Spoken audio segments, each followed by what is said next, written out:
The morning sun bathed the village of Cotswold Edge in a soft, golden light. Stone cottages stood in neat rows, their gardens blooming with roses, lavender, and the occasional wild foxglove. Birds chirped from mossy rooftops as the world awoke to another calm, picturesque day. For those outside looking in, it seemed like the sort of place where nothing could ever go wrong. Hannah Ellis stood by her kitchen window, sipping her tea. The familiar warmth of Earl Grey in her favorite blue mug brought her a brief moment of peace. From her window, she could see the tall hedges of the garden, the slate path she had laid with her own hands, and the swing hanging from the old cherry tree, Lily's swing, though Lily was now too old to use it.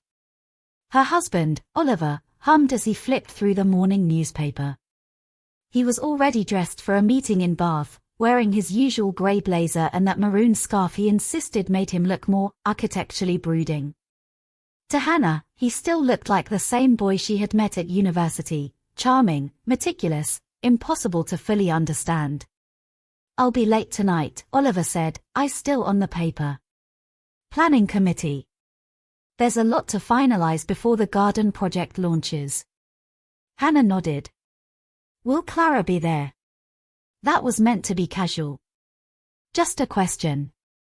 But something in Oliver's blink, a half-second too slow, made her stomach tighten. "Of course. She's heading the donations board, remember?" Clara Mayfield had arrived in the village just 3 months earlier. A widow from London with a sharp bob haircut and a past she never quite explained. Hannah had tried to be friendly at first. She had even invited Clara for tea. But there was something unsettling about her cool smile and the way she remembered everyone's secrets far better than their birthdays. Hannah said nothing more. She cleared the table, washed her mug, and watched Oliver gather his things. He kissed her cheek, too lightly, and was out the door before she could speak again. The silence after he left was always the worst part. The house, once filled with Lily's laughter and Oliver's sketches pinned to every wall, now felt like a gallery of echoes. By noon, Hannah had walked into the village, stopping to greet Mr. Bennet from the post office and Mrs. Clark, who was forever trimming her roses. She passed the parish hall where the new village garden was being planned. In the distance, she spotted Clara's silver car parked outside, and 2 figures inside, laughing. Hannah froze. It was Oliver and Clara. She stood behind the hedgerow, watching them through the glass. Oliver was holding up a design sketch, but what caught Hannah's eye was Clara's hand, resting on his arm just a little too long. The tightness in Hannah's stomach returned. She turned away before they could see her. That night, Oliver returned home smelling of wine and old wood. He claimed the meeting had gone well. Hannah didn't press him. She smiled, made dinner, and listened to him speak about grant approvals and how tricky Clara was being with the budget. His stories were filled with details. But not once did he mention the laughter. Or the touch. Later, when she opened his sketchbook out of curiosity, something she had not done in years, she found a page torn out. The one he had been showing Clara. She lay in bed that night, eyes open in the dark, listening to the soft tick of the hallway clock. Beneath the silence, something had shifted. And though she didn't yet know it, this was only the beginning. Outside, the wind stirred the hedges. And someone was watching from behind the garden wall. The following morning brought drizzle. Fine, misty rain hung in the air, clinging to windows and dripping from the tips of rose petals. Hannah stared at the garden wall from the conservatory, the image of Oliver and Clara still etched in her mind like chalk on slate. The sketchbook lay on the table, still open, the ripped page a glaring wound.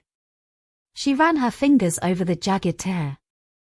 For years, she had been the keeper of Oliver's creativity, his first drafts, his concept models, his coffee-stained blueprints. But never before had he hidden a design from her. Something in her had shifted. It was not anger. Not yet. It was more like a cold clarity, as if the drizzle outside had seeped into her bones. After breakfast, she made her way to the village shop under the pretense of buying milk.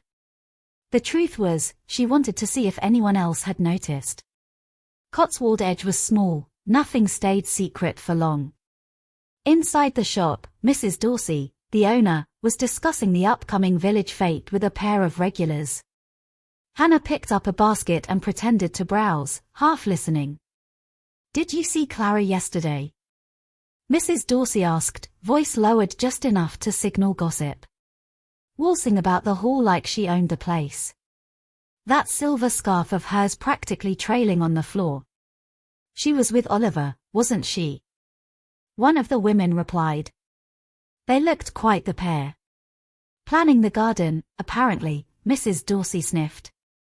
"Though I'd wager there's more than petunias between them." Hannah kept her expression neutral, even as her fingers gripped the basket handle tighter. The scarf. She remembered now, Clara's scarf had been draped over a chair in the sketching room 2 nights ago. She had assumed it was hers. But now the pieces began to fall into place. She paid for her milk and stepped out into the damp air, heart pounding. They were careless, she realized. Too confident. That, more than anything, made her feel something sharp rise within her. Not just betrayal, but insult. They thought she would never notice. At home, Oliver was still out. She climbed the stairs to his office and pushed open the door. The room smelled faintly of pencil shavings and old wood. On the desk was a pile of sketches, all seemingly innocent. But tucked inside the drawer, beneath a sheaf of invoices, she found the page. It was the missing sketch. But it was not just a garden plan. It was a private pavilion. Hidden among wildflowers. With a single bench under a trellis. On the page, Oliver had written one word in soft pencil, almost lost in the texture of the paper. Clara. Hannah stood there for a long time, the rain tapping on the window like a quiet drum. Then she took out her phone. She didn't know what she would do yet, only that she needed to remember every detail. She took a photo of the sketch. And then another. That evening, she said nothing. She laid the table, poured wine, and smiled as Oliver told her about council delays and how difficult the parish board was being. "You must be exhausted," she said sweetly. He looked at her with vague surprise, perhaps sensing something different. "A bit. But once the garden's done, it'll all be worth it." She nodded, lifting her glass. "To gardens. And secrets." He frowned slightly but said nothing, clinking his glass to hers. Later that night, she returned to the conservatory. Rain had darkened the sky, and thunder rolled distantly in the hills. She stared out at the hedges swaying in the wind. The garden had always been her sanctuary. Now, it felt like enemy territory. And for the first time, she noticed something strange. Near the wall, just beyond the row of lavender, a small pile of cigarette ash lay on the soil. Neither she nor Oliver smoked. Someone had been there.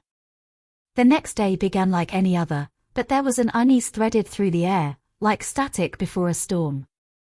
Hannah sat at the breakfast table, stirring her porridge without tasting it.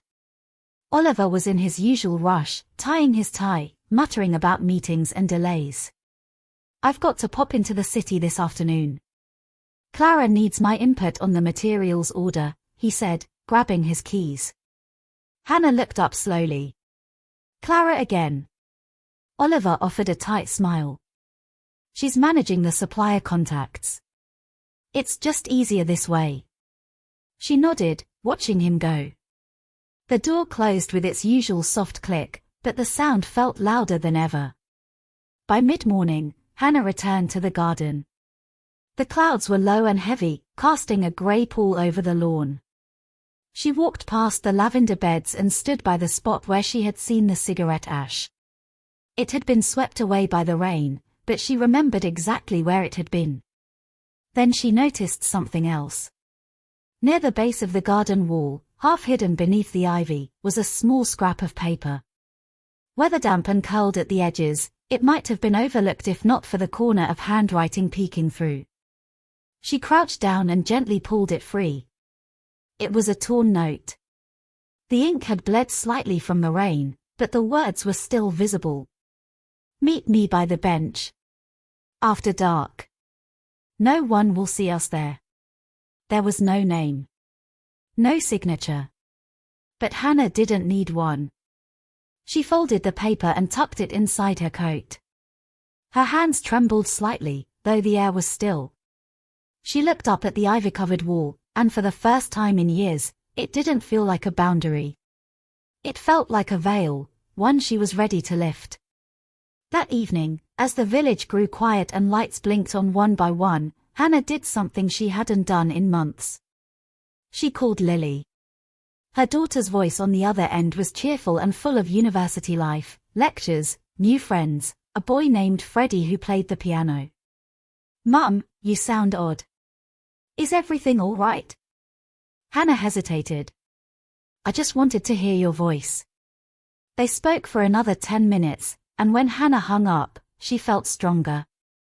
It was like remembering who she had been before the quiet began.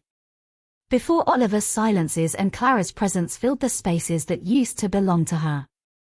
Later that night, she stood at the kitchen window. The garden was dark, save for the moonlight that spilled over the lawn in silver streaks. She opened the back door and stepped outside, barefoot, careful. The air was cool. A fox barked in the distance. The lavender brushed her ankles as she crossed the lawn towards the trellised path. Then, movement. A shadow flickered beyond the bench at the far end of the garden. Hannah froze. Someone was there. She moved closer, heart pounding in her chest. But by the time she reached the bench, the space was empty. Only the smell of tobacco remained. And something else, a scarf. Clara's silver scarf, snagged on a low branch, fluttering like a flag. Hannah took it in her hands. It was damp. Still warm. Someone had just been there. She turned slowly, her breath misting in the air. Behind her, a soft rustle came from the garden wall. Then, a whisper. Low. Deliberate. Not Clara's voice. Not Oliver's. But someone else entirely. And it knew her name. The next morning, the village awoke to pale sunlight breaking through misty clouds. It was the kind of light that made everything look softer, gentler, even the cracks in Hannah's walls, even the storm within her chest. Oliver had already left when she rose. He left no note. No goodbye. Only the faint smell of cologne on his pillow and the distant rumble of his car echoing down the lane. The silver scarf still hung in the conservatory, where she had left it the night before. She had not told him she found it. She would not give him the satisfaction of questions. Instead, she walked out to the greenhouse. The small structure at the far end of the garden had belonged to her grandfather. It smelled of damp earth and tomato vines, and even now, in the early hours of spring, tiny green shoots pushed their way through the soil. Hannah kept a few pots there, mostly herbs and climbing beans, but it had become a forgotten place. A place for storing what no longer belonged in the house. And that was exactly what she needed. She stepped inside, brushing away a spider's web from the door. Dust motes danced in the shafts of sunlight. On the wooden shelf near the back, tucked behind a watering can, was an old biscuit tin. The lid was rusted, the floral pattern faded. Inside was a small notebook, her notebook. It had been years since she'd written in it. Back then, it was full of stories. Little moments. Thoughts and worries she didn't dare voice. But now, it would serve another purpose. She opened it and wrote. Silver scarf. Bench. Torn note. Voice behind the wall. Each word was an anchor. A record. She could not trust memory alone anymore. As she scribbled, something shifted under the shelf. A soft thud. She crouched, heart suddenly alert. There, beneath the bottom plank, hidden in a crack between the wooden slats, was another notebook. Not hers. It was leather-bound, smaller, older. She picked it up slowly, brushing off dirt. The pages inside were yellowed, some smudged with what looked like ash. And the handwriting, neat, old-fashioned, did not belong to Oliver. He comes when the bells ring at dusk, the first page read. He waits by the rose arch. Only the ones who are quiet enough can hear him. I tried once. I failed. Hannah's hands trembled. She turned another page. She thinks she can trust him. But he's already chosen another. She just doesn't see it yet. No name. No date. Page after page was filled with fragmented thoughts. Notes about whispers, about late-night footsteps, about Clara. Then, on the final page, a name appeared. Clara Mayfield is not who she says she is. That single sentence was underlined 3 times. Hannah read it again, then looked around the greenhouse as if the air itself might give her answers. Clara had arrived in the village suddenly. No friends. No family. Always watching. Always knowing just a little too much about everyone. But this notebook, it meant someone else had seen it too. Someone else had tried to warn others. And they had failed. She looked down at the final page again. Beneath the last line, there was a faint symbol. A circle with a mark through it. It wasn't familiar, but something about it made her skin prickle. Just then, the church bells rang across the village. Dusk had arrived. And someone was already waiting by the rose arch. Hannah stepped into the garden just as the final chime of the church bell faded into silence. The air had cooled, scented with damp grass and early spring blossom. A mist was beginning to creep in from the hills, curling low over the stone walls and hedgerows. The rose arch stood at the very edge of the garden, partially hidden by tangled vines that had long since outgrown their frame. Though it was still too early in the year for the blooms, the branches rustled softly in the breeze, as though whispering secrets of their own. She approached carefully, her boots crunching over the gravel path. Each step felt heavier than the last, like the garden itself was trying to warn her away. At first, it seemed empty. Then a figure stepped out from the shadows. Hannah froze. It was not Clara. Not Oliver. But a man, tall, wrapped in a worn brown coat, his face obscured by the brim of his hat. He stood perfectly still, one hand resting on the ironwork of the arch. "You found the notebook," he said without looking up. His voice was older than she expected. Calm, but not gentle. "Yes," Hannah replied cautiously. "Who are you?" He didn't answer straight away. Instead, he reached into his coat and pulled out a photograph. He held it out to her. She hesitated, then took it. The photo was faded, printed on old glossy paper. It showed a younger Clara, perhaps 10 years earlier, standing outside a building with a sign above the door, Ashcombe Psychiatric Hospital. She wasn't a widow, the man said quietly. She was a patient. Sectioned under the Mental Health Act.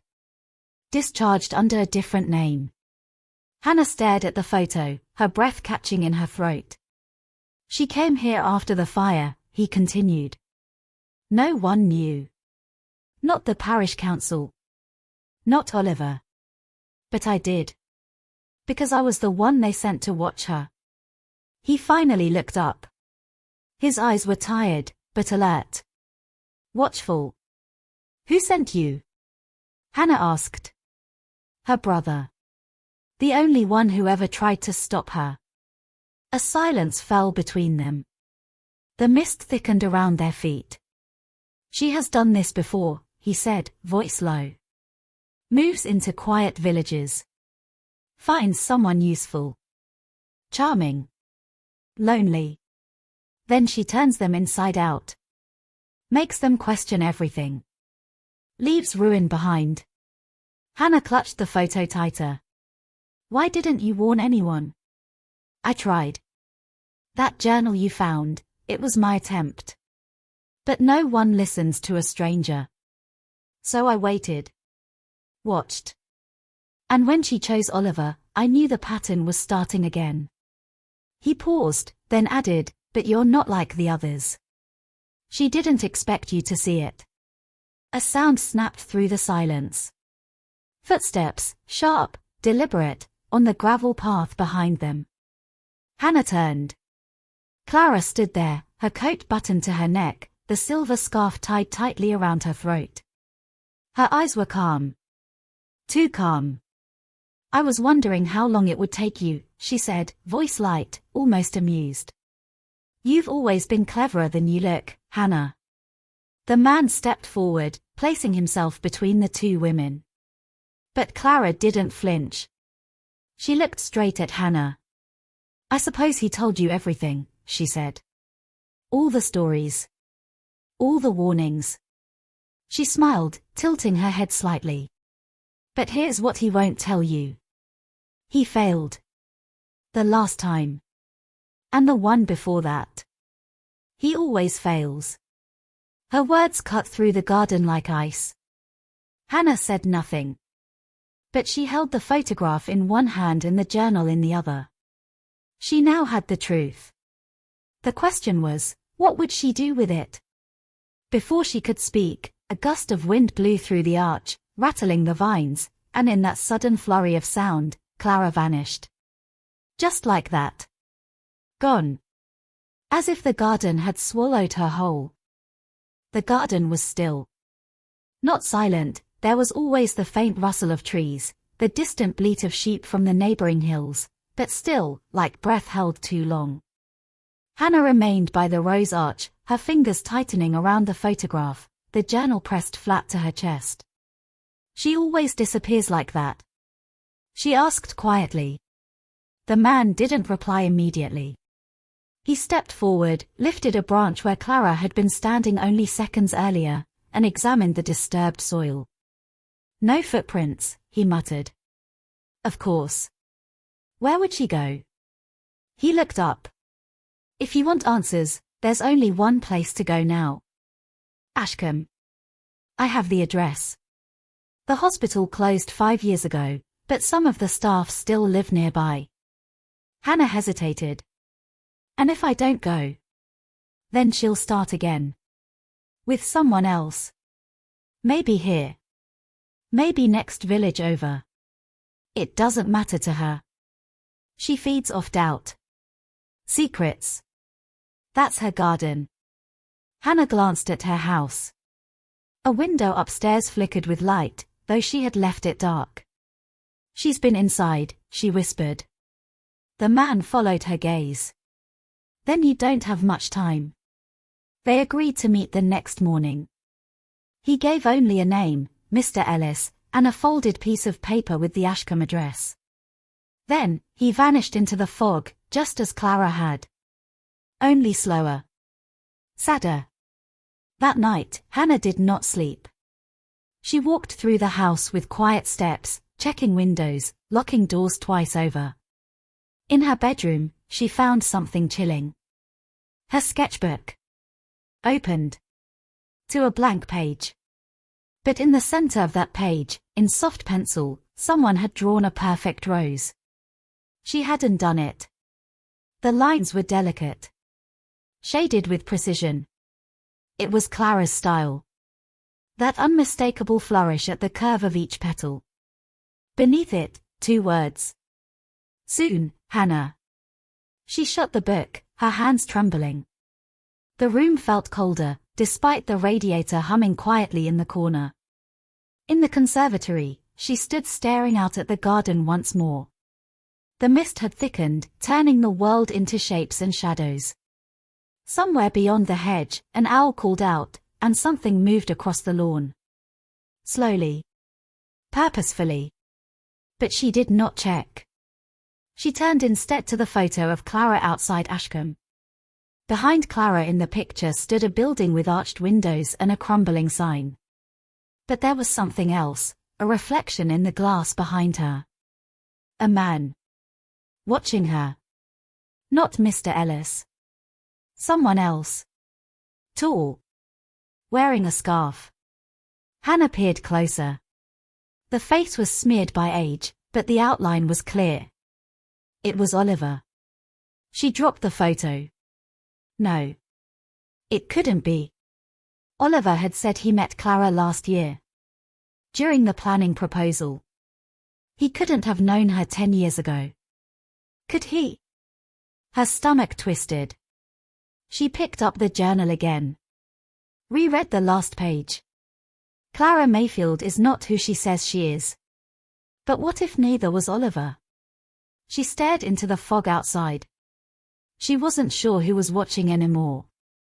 Or why. But she knew now, Clara wasn't alone in this. She never had been. Ashcombe stood like a ruin from another century, grey-bricked, ivy-strangled, its windows like darkened eyes watching Hannah's car creep up the gravel road. Mr. Ellis was already there, waiting near the gate in his long coat, scarf flapping in the cold morning wind. "No one's supposed to be here," he said as she stepped out. The place was decommissioned in 2020. They walled off the main wings. "But you've been here before." He gave a tight nod. "More than once." They passed through a side path where the fencing had partially collapsed. The silence inside the grounds was different, thick, absorbing. No birdsong. No wind. Just the crunch of leaves and broken glass underfoot. "I didn't think he was part of it," Hannah said quietly. "Not Oliver." Mr. Ellis didn't answer. He led her past a collapsed greenhouse and into the eastern wing, where the old therapy rooms used to be. "Most of the records are gone," he said. "Burned, or sealed by court order. But there are always things left behind." He pushed open a warped wooden door. Inside, dust shimmered in the light that filtered through stained glass. The room smelled of mildew and time. Faint outlines of furniture still marked the floor. "Here," he said, pointing to a drawer in the far corner. Hannah crossed the room and opened it slowly. Inside were several old files. Fragile. Yellowed.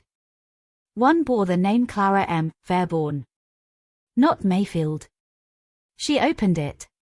Inside were notes, some typed, some handwritten, detailing Clara's treatment, hallucinations. Delusional attachment. A tendency to adopt new identities and insert herself into the lives of strangers, often targeting men in positions of control. There were sketches too. Roses. Dozens of them. One page stood out. A drawing of a house. Hannah's house. The angle was unmistakable, drawn from the garden, with the rose arch in the foreground and the attic window above. She knew the house, she whispered. Mr. Ellis stepped beside her, reading over her shoulder. She must have seen it in property listings, village bulletins. She would have planned this. Hannah kept flipping pages. And then she found it. A photograph. Younger Clara. Smiling. With Oliver beside her. Both in white coats. The back was labeled in blue ink, Ashcombe Staff Training 2013. She felt the breath leave her body. "They worked here together," she said. Mr. Ellis's jaw clenched. "He lied to you." A low creak echoed through the hall. Both of them froze. Footsteps. But not outside. Inside the wing. Hannah shoved the file into her coat. Mr. Ellis signaled her silently and they backed out of the room, moving quickly but without panic. As they reached the corridor, a voice echoed softly. "Still looking, are we?" It was Clara. They turned. At the far end of the hallway stood Clara in her long grey coat, her hair perfectly brushed, her face calm and composed as ever. "I thought you'd come," she said. "You never were good at letting things lie, Hannah." Hannah stepped forward. "You lied about everything." Clara smiled. "And yet, here we are. I know who you are now. And I know what you did." Clara raised an eyebrow. "Do you?" She turned slightly, as if listening to something just behind her. Then she whispered, "But the real question is, do you know who he is?" She nodded toward the shadows. And out of them stepped Oliver. Not shocked. Not confused. Just calm. Just watching. Oliver's shoes echoed softly on the old linoleum as he stepped beside Clara. The dust didn't seem to cling to him. His hands were in his coat pockets. Calm, collected, like this was nothing more than a casual walk through memory. "Hello, Hannah," he said. Hannah's heart beat like a war drum. "You lied," she said. "I did," Oliver replied simply. Clara stood beside him, silent, like a shadow he no longer needed to hide. Her eyes shimmered in the half-light. Pity. Amusement. Or something else entirely. "I trusted you," Hannah whispered. He gave the smallest nod. "I know." Mr. Ellis stepped forward. "She has the file, Oliver." "It's over." But Oliver only tilted his head slightly. "Is it? You've been chasing ghosts for too long, Ellis. You think you're the only one who saw what she could become. But you never understood why I stayed." He looked back to Hannah. "She saved me once. I was unraveled.